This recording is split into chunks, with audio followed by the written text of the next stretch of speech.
All right, Benny, what episode is this? 22. Episode 22 of the Real Talk Podcast. It's your host, Joey. And Thomas. And if you like what you're hearing, please like, subscribe, and comment. Please. What episode is this again, man? 22. 22. That's crazy. 22 episodes. Yeah, dude. Benny, another same day edit. How you feeling about that? You know, just another day. Just another day, another penny. Just another day in Benny's world. There we go. Benny, how you doing? Tell the people how you're doing. I'm doing good.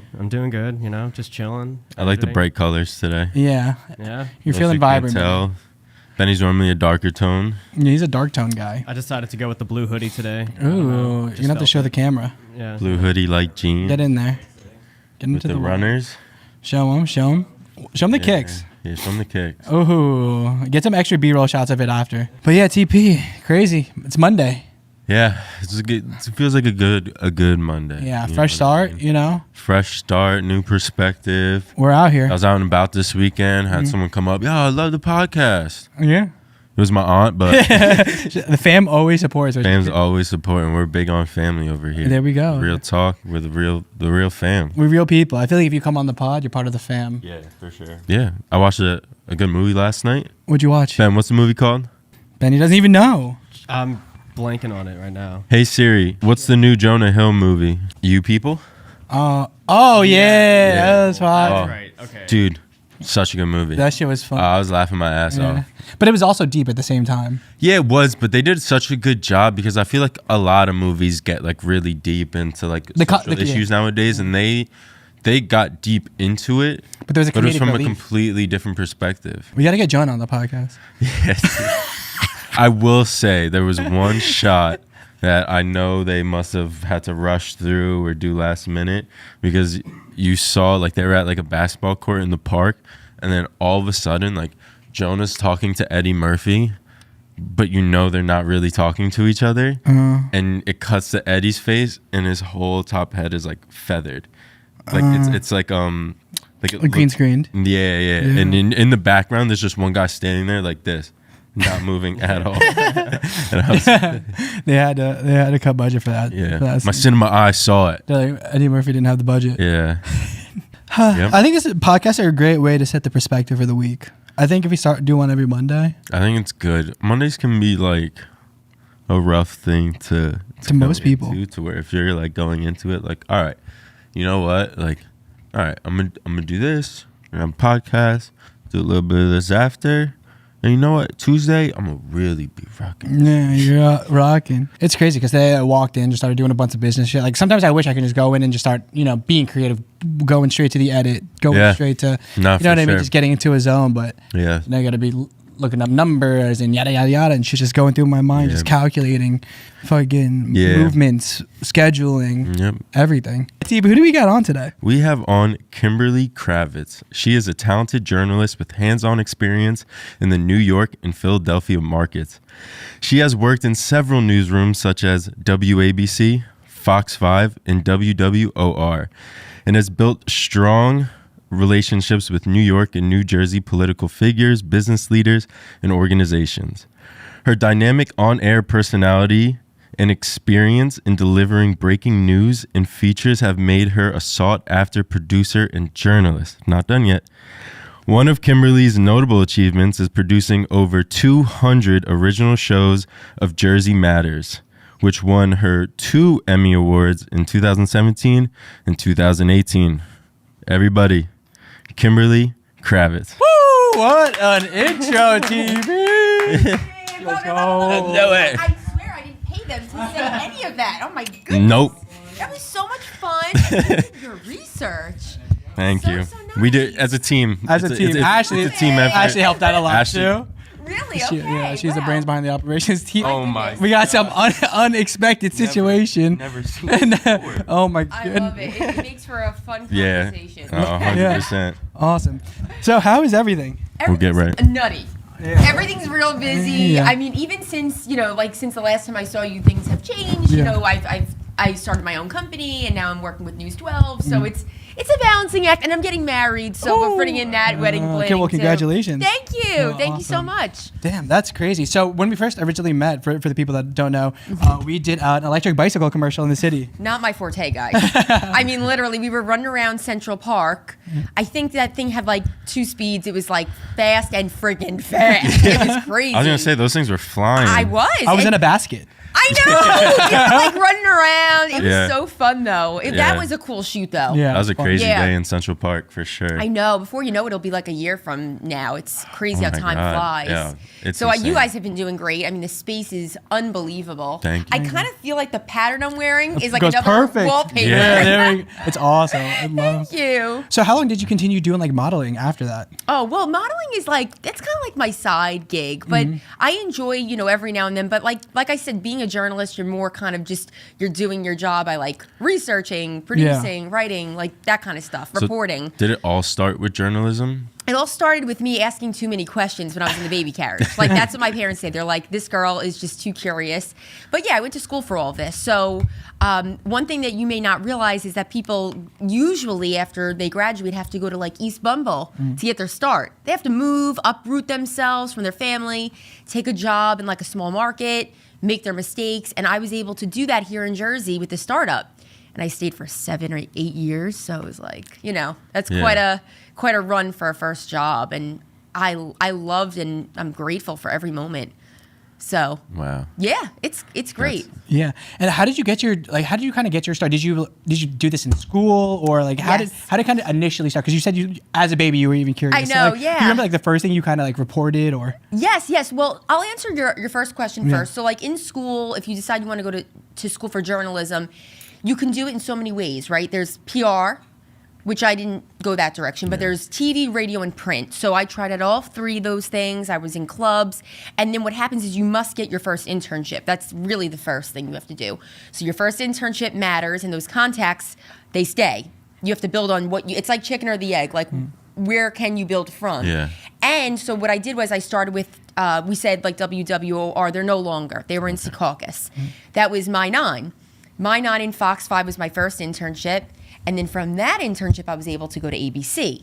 And then from there, I got my first full-time job. So it's kind of like you climb up, but you're not starting off by making a lot of money. You're not starting off by having a lot of responsibility either. You have to kind of like prove yourself, work your way up. So like my first story on air wasn't until 2015. So. And what were you doing as like an intern?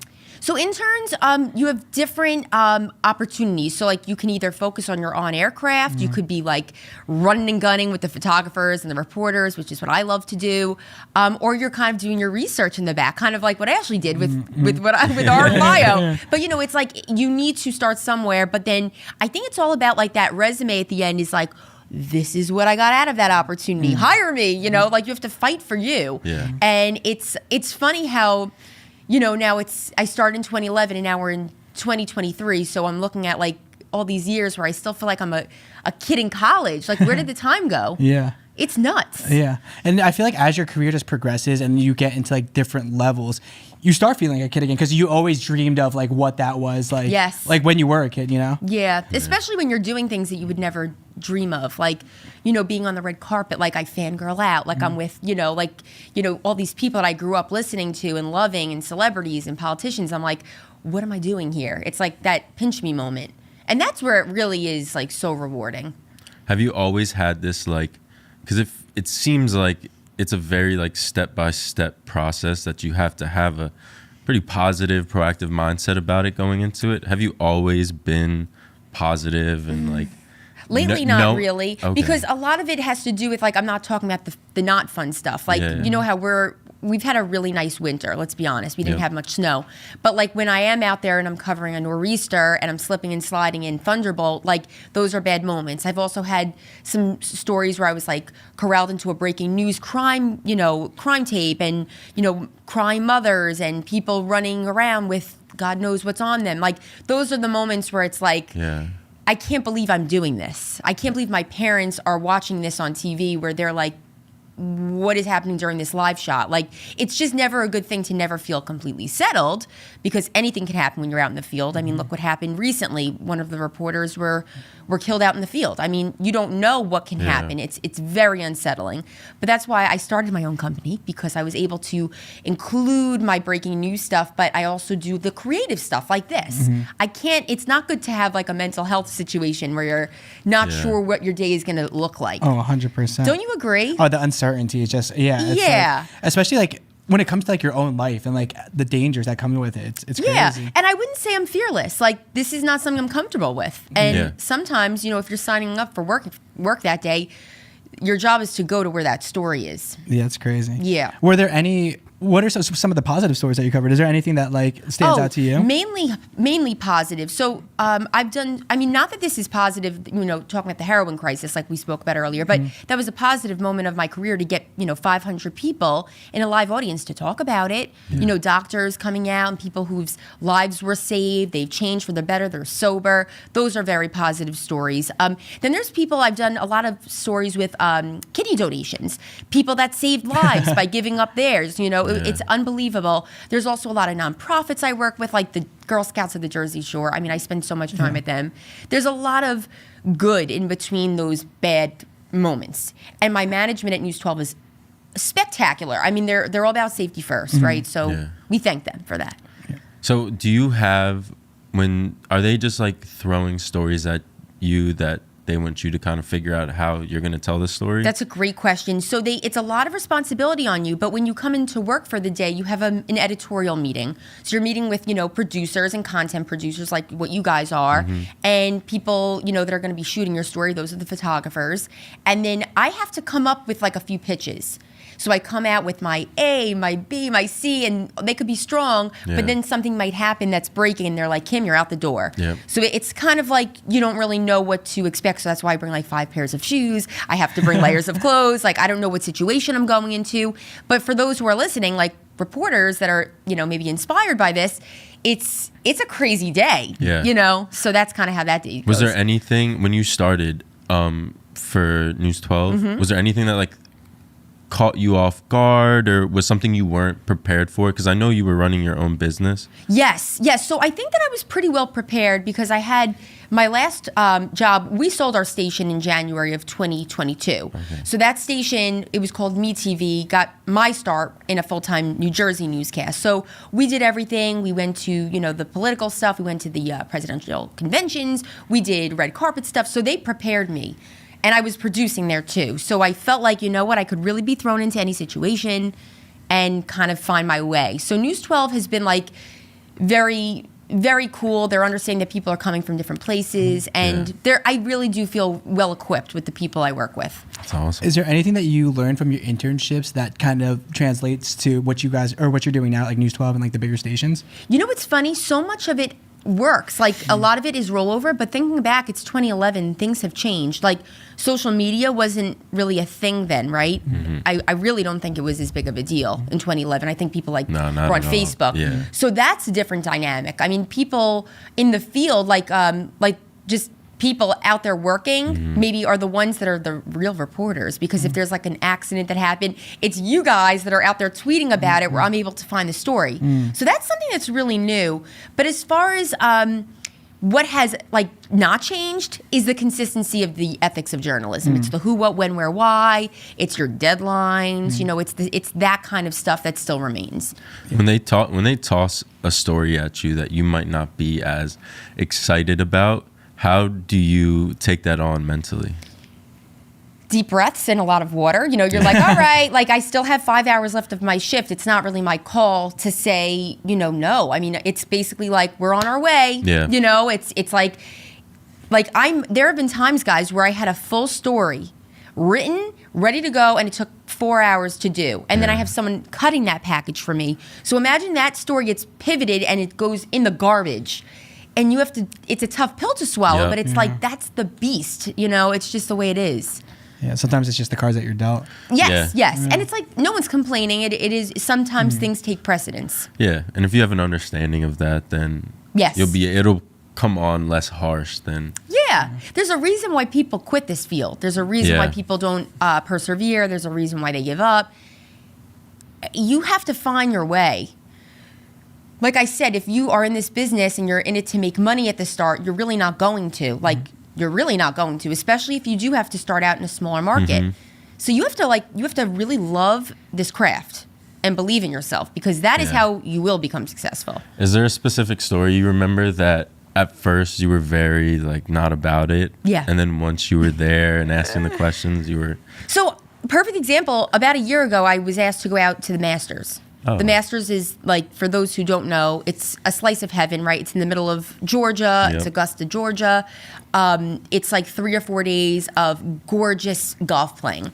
I'm not a huge sports person, but it was something that I was enticed by, because this is a challenge for me. How am I going to speak to a bunch of golf savants about their favorite thing in the world when I don't know anything about it? Yep. So they flew me out, and this wasn't with News 12. This was with a sports company that does like FanDuel and what's the other one? DraftKings. Yep.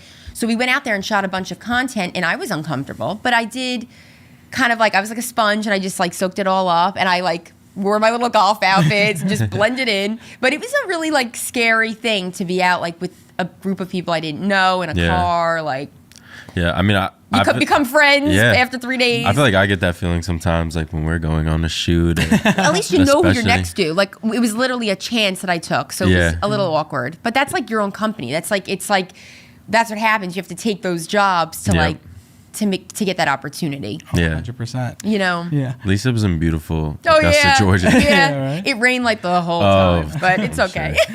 So like how important do you think like a social media presence is when like people are getting hired by like news stations? Because like Nick the Weatherman, like he's killing it on like TikTok, you know what I mean? Just like a bunch, you know what I mean? Yeah. Yeah, I think it shouldn't be as important, but this is the world we're in, right? I mean, there are people that I like emulate that are on TikTok. They're so damn good at it. Like whether they're making recipes or they're making cocktails, like if you're good at it, you're good at it. And honestly, I think that we're seeing, it's not for the better, but we're seeing influencers that don't have college degrees become like real TV personalities. It's the facts. So I don't know if it's wrong or right, but I think it's not terrible for a news station to kind of review the professionalism of your social media. You don't want to take on someone that's, you know, their personal life is not maybe how you want to like, you don't want to put that on television. Yeah. So I think in that regard, you have to be a little picky. Yeah, totally. How do you kind of decide like what you post on social media, since you are affiliated with a bunch of these different like networks? Well, it's funny. I feel like I have like many managers. Like even my mom, she's like my momager. She's like, you know, she's the one that's like the one that actually says like, oh, this was a great opportunity. Like absolutely you should post about it. Or she'll never be like, Kimmy, take that down. Like that's my mom. My fiance Kyle's also like another manager. He's a full supporter of what I do. And he's the one that would probably be like, let's maybe review what we just posted. But he's never said that to me because I think I kind of know what I'm doing. But I also have an official manager now that I recently signed with. Oh, nice. So he's literally the one that has license to tell me like, this is what we're doing and this is what we're not doing. How's that? And I love him. I was going to say, how's that been having someone come on? And I was afraid, you know, because I've never had anyone really like, I've never really had someone tell me like what to do, and I have to be understanding of that. But we have a great relationship. He will be the one to help me through this, though, to get awesome. Like entertainment work and really do what I love. So, what do you look for in a good manager? So that's a great question. It's my first manager that I've ever signed with. I think you have to go with someone you have open lines of communication with, because you could hit that stop button at any point if it's not working for you.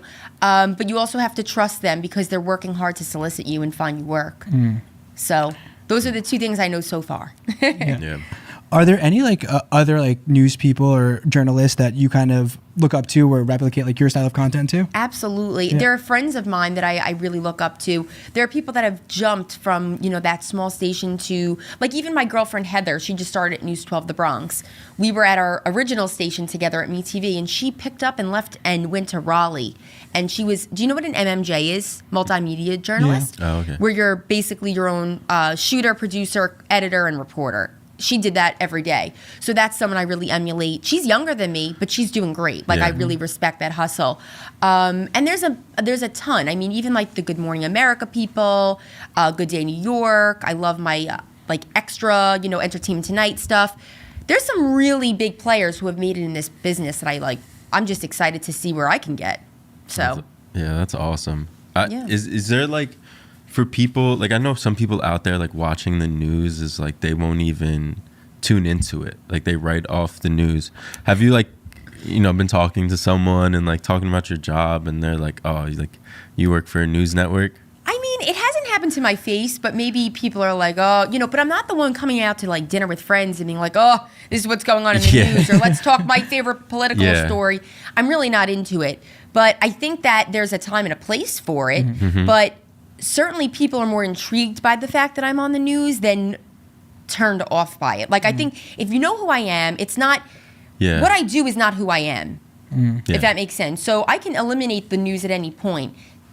Know me and respect me, first. So, but as far as people that are not interested in the news, it's a fact. They will not turn it on. They will turn it off, and they don't want to know. They don't want to know. Yeah. Do you think young people also like feel that way? Yeah.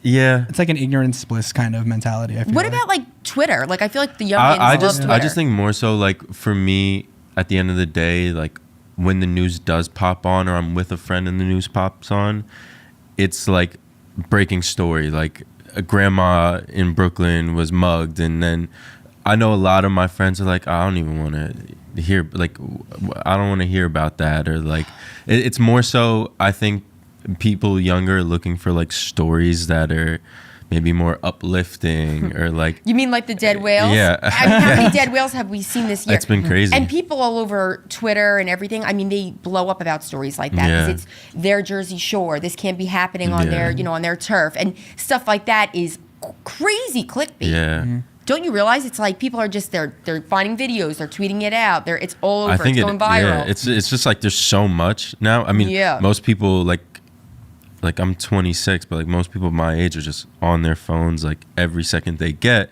and that's just information. Like if you're on Instagram, there's some people that are on Instagram like 5 hours a day. I know. Think about though what you guys are doing. I mean, your podcast is a version of news. I mean, you're talking about newsworthy topics. Yeah. And I think that people, especially in our age bracket, I think they're more apt to listen to people that are just like them. Yeah. Do you ever feel like a podcast is something that you could see yourself doing? I love it. I absolutely would love it. I think that it's the most intimate way of speaking. It's like there's no barriers. I think it all comes down when it's a informal, sitting on a couch, having a cup of coffee type thing. I love it. Yeah. I would love to do that. I just wish there were more days in a week. Yeah.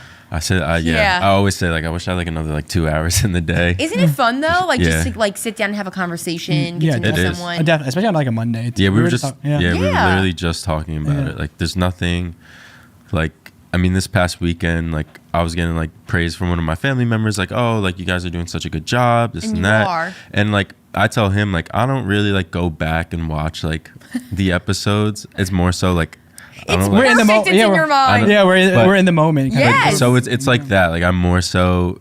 It allows me to just be focused on each one instead of like, all right, last time I did this, let me do this time. You probably help each other out. You're probably just like a good balance. After the first 5 episodes, it was like, okay. 10 maybe. You get into the groove. Yeah. But it's there might have been those times where we both looked at each other. Like, what do we say next? Yeah. Exactly. But it was just learning like, okay, like you can have the whole setup. You can want to do the podcast. You can have things that you want to talk about. But once you hit record and the person's here in front of you, there's like an obligation to have something in your pocket, like information wise. And it's so unscripted. Yeah, it is. It is kind of like it definitely helps. There's no like negative to it. Yeah, like you agree. work on your speaking, you build relationships, like you get content, you know what I mean? It's just exactly. It's all around a great thing. 100%. I wanted to kind of like go back a little and talk about Jersey Matters and the Emmy Awards and the experience of that. So Jersey Matters took up years. I mean, we did a great job with that show. It was one of 3 that we produced. The host of the show was Larry Menti. He's a national journalist god. We were so lucky to have him because he's up here and we were a startup. So I was able to learn. He was a great mentor of mine. His wife too was unbelievable. So I produced that show. We worked closely together, but I was also a contributor to that show. So I kind of snuck myself in, which was like kind of cool that they let me. Yeah. That's how I got my feet wet with telling stories. And it was amazing. The first time we were up for an Emmy, It was unbelievably exciting. And we went to the Emmys. I've been a few times now, and I kind of came there not expecting to win, and I did have to kind of go up and give a speech, guys. It was crazy. Oh my God. No amount of champagne could have calmed me down. I was like, I can't believe I'm accepting an award. But it was on behalf of our team that put in such great work and consistent work. How do you feel like the show got recognized to a level of winning an Emmy Award? So I think it was because New Jersey's like the ugly stepdaughter of news. They don't have anything in New Jersey anymore. It's only Philly stations, only New York, and no one really touches our New Jersey. Ironically, when this station sold, where did I go? News 12, which is the only other place I could think of that has, New Jersey matters kind of content. But I think that people cared because there's a huge deserted place of news. There's no one's touching New Jersey, so I think that's why we really made a name. It was also 8 years of us running and gunning, meeting people at every part of the state, no matter how south or north. So we definitely made a name for ourselves.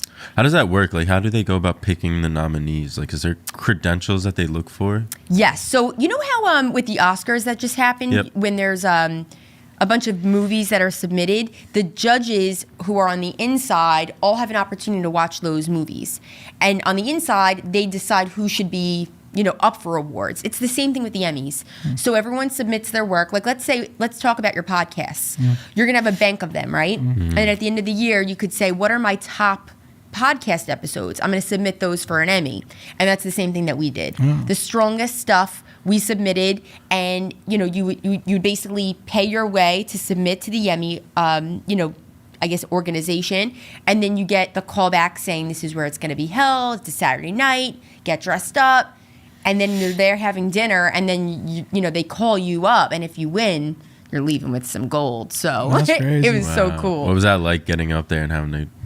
Like I said, it was like nuts. I kind of knew what I would want to say if we won. Yeah. And I kind of just went there and wung it. But I was so emotional. Like, that's what really, I was just being myself. But the next day, the first time I was at the Emmys, the first time I went was in the middle of, like, Hershey, PA. Okay. And my dad and my mom were so sweet to, like, make a night of it. They stayed, dropped me off, and then they had, like, a night out. Oh, the nice. next day, I'm in the car with my dad. He picked me up. I have the hardware in the car. He has no idea. And he's like talking to me, and he's just like me. He's like a total emotion. He's like, all right, well, you had a good time though, right? Yeah. He thinks I didn't win. He had no clue that we actually won. Oh, wow. He almost drove off the road. I'm not even kidding. When he was like, what, you won? Like, the Emmys in a car? He's like, why didn't you tell me that? Like, why didn't you start out by telling, it was just such a funny story, because I guess I'm not the type to really be in your face. Yeah. I should have probably told my parents, but I didn't want to, like, spoil it. And when he found out, he was so proud. And now, he's a jeweler, so he always says he wants to make me a pair of earrings for 2 Emmys. So it's sweet, though. These are really nice memories, just even as the family. How was it for the second time around? Exciting, because it was in New York. Oh, okay. So that was like, we were at the Marriott, and it was just with all of the New York folk, which was even more exciting. Did you have, like, a different mindset going into it? Like, okay, like, there is a possibility we can win this. Yes, exactly. And I felt a little bit more of that New York City pressure, because New York is the #1 DMA. That's the #1 market. Okay. So if you are here in New York, New Jersey, you're in, like, the top TV hub. Yeah. And 4 is Philly. So those were the 2 I've worked with. And it was a little less pressure when you were in, like, the Hershey, PA than, of course, being in the middle of Manhattan. It was really overwhelming and exciting. Damn. Yeah. Have you always been, like, comfortable in front of the camera, like, speaking and things like that? Kind of. Even in school. Like, there was, like, a public speaking contest, and I was like, yeah, I'm up for this. And I won. It was fun. But you know what? I think I'm just sure about what I'm talking about. I'm confident, and I'm not, what you see is what you get. So there's no fabrication here. Do you have any tips for people that are, like, kind of, like, nervous in front of the camera, or just getting started, like, just talking in front of the camera? I think that you have to tune out the sound of your own voice. You really don't want to be here. Like, if it's almost like when you hear a voicemail that you left, like, it's just, you're repulsed by your voice. So try not to listen or take yourself too seriously. Yeah. Have that water next to you, deep breaths, don't take yourself too seriously, and just know your stuff. Like, don't go up there and not know what you're talking about. Whatever the case, if you're doing a presentation, if you're doing a podcast, know your guests, which you do. You just got to do your homework. Exactly. Like, there's situations where I've always, like, I'm a kind of big into like the UFC and like the fighters and stuff. It's amazing. And they talk about how like, oh, I'm deadly scared going in. Yes. But my reassurance is the work I put in. He was like, it's True. muscle memory. So I can be scared, but I'm still going to know how to fight. Yep. So it's like, it's so true. Yeah, it's a great analogy. It's like that same so like I take that into what we do. Like when we're on set and it gets crazy hectic and you start getting anxious, like it's okay because you still know what you're doing. Like did you guys also do like radio in school? No. You sound like we had a program. It was called VTN. Okay. Viking Television Network. I didn't. We actually had someone on that I went to school with. He worked for Complex. Okay. Worked for Complex. And I only did the first year. He went and finished out. Okay. And actually the teacher there got him to go to college and like told him like, you can make a living out of this. Yeah. So he's doing that, but no, never. I mean, when I was first here, like Joe was the one that would do everything on camera, all like SEO videos, everything. Well, I wondered only because you're just so good at it. Like you're comfortable with your own voice. Once you like figure out like the template of which you're like how you want to talk and come across, like there is sort of like with stuff that we do. Yeah. Like introducing yourself, like there's a blueprint you can sort of go about. You learn like what words should be emphasized, when you should be a little bit calmer. Like it's a learning process. But I also watch a lot of content. Like I think the difference with podcasts too, they're long. So like it's almost like you could, even if you were nervous as a guest or a host, 5-10 minutes in, you're smooth sailing. Yeah. It's almost like your voice becomes very comfortable to the listener, and it's like it takes the onus off of you, I feel like. Yeah. Exactly. Like I feel like the level we're at, like there's times where it's like, oh, if we don't have the right question or like we're not talking about something that people want to hear, you're like, like is it gonna be that intriguing to tune into? To where like I was watching a podcast yesterday and they were talking about like something they were drinking. Like they just took a sip of it and he's like, oh, what you got there? And they were just talking about that at first. See? And it's like neither of them are doing anything in like that world, but it was just like conversation. But it was because they're two well-known people.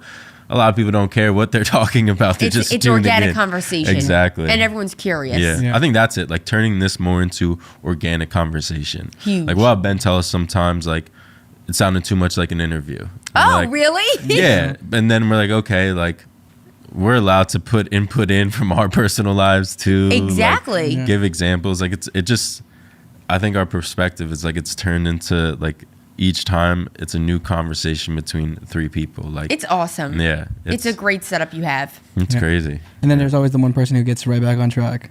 So I love it. So tell us, when did you know you wanted to start your own company? And tell us like what the company is and what you guys do. So what I did was after we sold our station last January, I thought I could just go and get another full-time job somewhere, sell my soul to TV. Yeah. But I decided that I didn't want to put all my eggs in one basket. I really loved producing.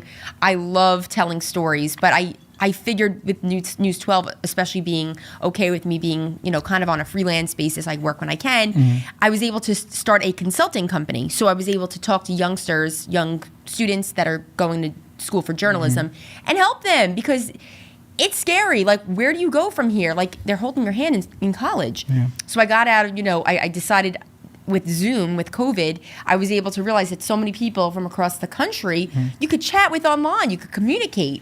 So why not reach out to students that are really looking for help, and it's kind of like a way to pay it forward. And I was also able in my week to, to do stuff like this, creative stuff, work as a spokesperson, be out there working as an influencer, kind of doing more of the fun stuff too. So I love what I decided to do. And the company itself doesn't have a name, it's just my name. Yeah, really. How do you juggle it all?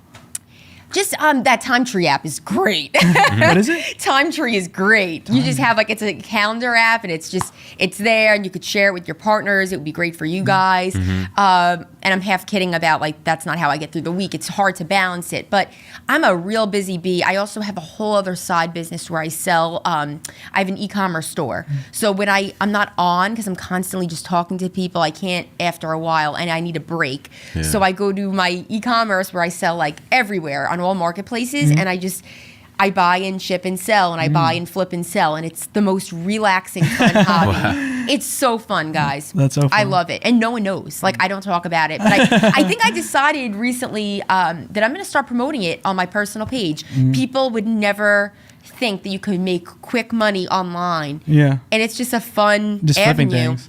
So I'm going to do that for sure. How'd you find that avenue? So my dad, we're in the jewelry business. I didn't get into it. But he decided years ago to also take the jewelry store and go on eBay. So I never did anything with jewelry, but I thought, you know what? If he's on eBay, why can't I sell whatever I wanted? So I did eBay, Mercari, Poshmark, all that, even Amazon, and I sell everything. So the name of my store is Anything You Need. Anything. Wow. Yeah. That's awesome. Yeah, I fun. loved it. I used to do that all the time, just buying things, flipping it. Oh my God. Yeah. So obsessed. Gary V put me on. Really? Yeah. He's Yeah, like going like garage sales, finding something, flipping stuff. I think it's a fun. Wait, I feel like I know Gary V. He's like a big influencer. yeah, he owns a Oh, VaynerMedia? that's probably Yeah. why I know him. Okay, yeah. I thought it was Morgan someone guy? local that Oh, was Gary uh, V. Yeah, but I know what you're talking about. And if you're out there, like on TikTok especially, the way people are giving like these tips and tricks about how to sell online, I am completely fascinated. I was gonna say they pop up on my phone all the time. Oh. Yeah.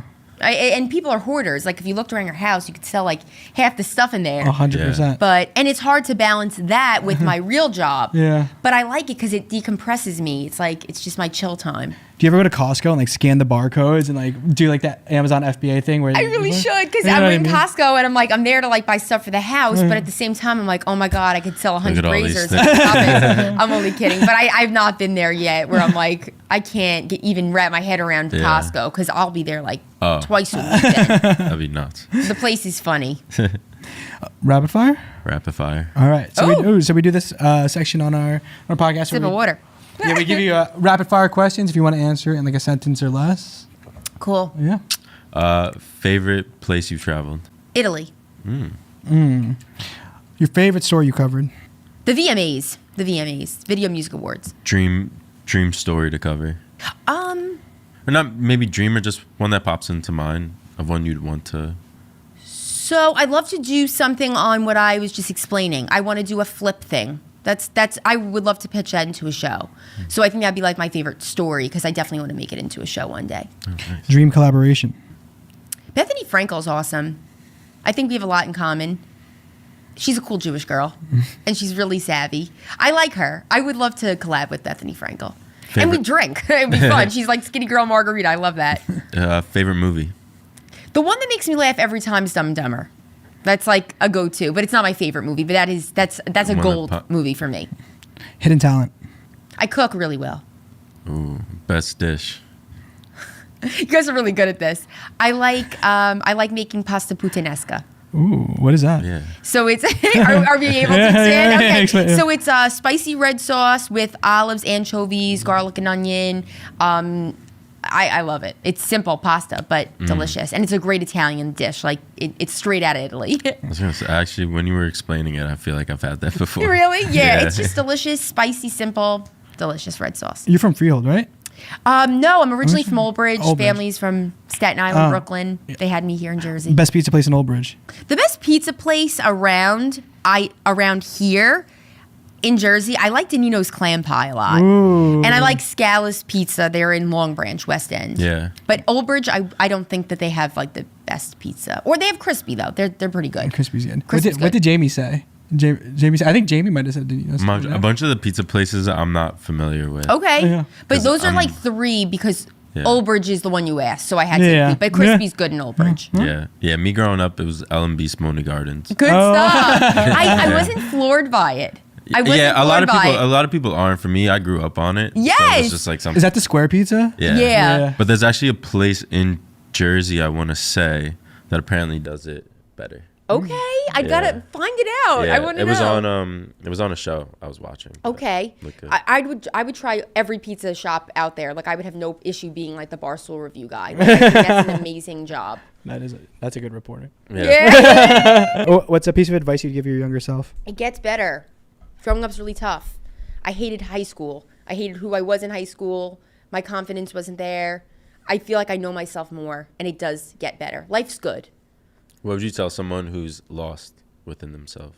Oh, it's terrible. Call me. We'll talk. I'll make it straight. When someone's lost, it's hard to have guidance. It's hard to find your way.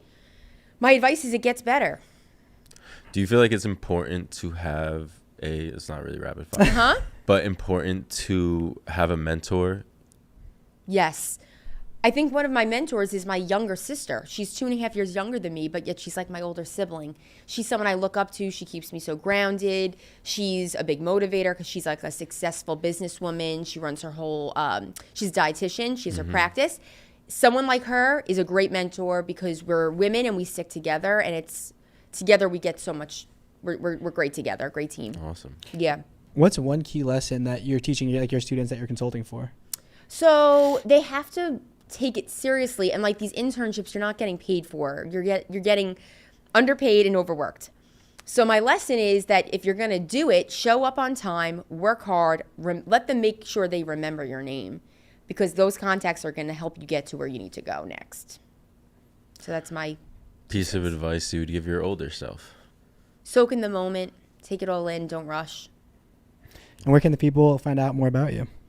So I would say that reaching out to me by email is fine, but follow me at Kimberly Kravitz TV. That's Instagram. You could direct message me there. I also have like a fun beauty blog lifestyle where I make cocktails. Like literally, you should follow me there too. That's at Be Barely Beautiful. BE Barely Beautiful. It's kind of like a woman just being herself, inner beauty, all about it, women empowerment, and I put all my recipes on there and my favorite cocktails and some life hacks. Oh, that sounds fun. It is, and it's not just for women. It's all there. Benny loves the drinks. Oh yeah. I should have made us. Maybe next time I'm here, I'll make you guys like some pear martinis. That's what I've been making lately. That's actually something I wanted to start like doing a with like stiff some Manhattan. of our, like something to start doing with some of our episodes. Like Start drinking in the middle of the day. just like interact. Pear martini sounds pretty good right now. Like when you We watch like should. the Tonight Show or like something, like they'll be like, we have this chef on tonight. We're gonna cook this, and it's kind of like It would like be a ball. segment. They say I'm really heavy-handed. I'm making drinks for our friends all the time, and I'm like, I love making different like mixology creations and making them pretty. Like it's a fun way to bond, and people get to really know you that way because you'll be making them drinks, and you get to learn about them real quick. Yeah, I was a bartender back in the day. Oh yeah, yeah. I wish I had time to do like that. I would love to. I bartended at a Indian restaurant. So, I love Indian food. Where? Yeah, it's called Rasoy. Is it still around? Yeah, there's 3 locations. The one I Okay, worked at, offline, yeah, you're gonna have to tell me where I can go. definitely. Sounds great. And a quote to close us out to that camera. Live in Middlesex County, Kimberly Kravitz, News 12, New Jersey. Oh, that's awesome. Kimberly Kravitz, everybody. Thank you. That was perfect. Thank you. So much fun.